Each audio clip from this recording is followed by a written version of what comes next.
pabo namon nga isa napatay nang ginaaway siguro ni siya sang upod niya dito sa sulod. Itong pato nga, hindi ko balaan kung bibito siya.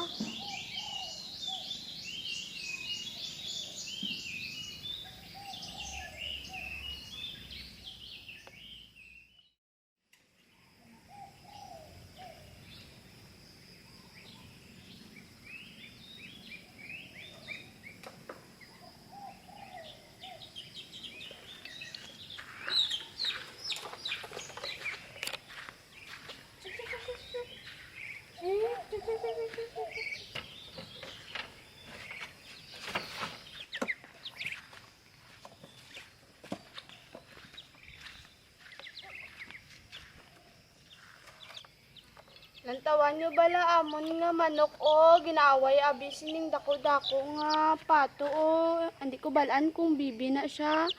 Ginatusik niya ang iya nga ulo, wala na sang buhok. Pero busog-busog man siya, kay ginapakaon man amon ni siya permi. Ginaaway lang abi sitong upod niya nga dako-dako.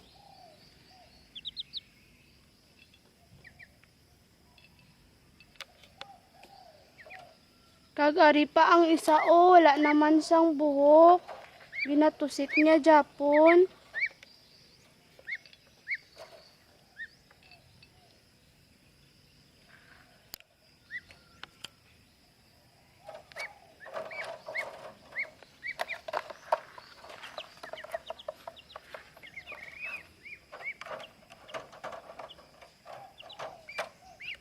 Dako-dako abi ni siya o.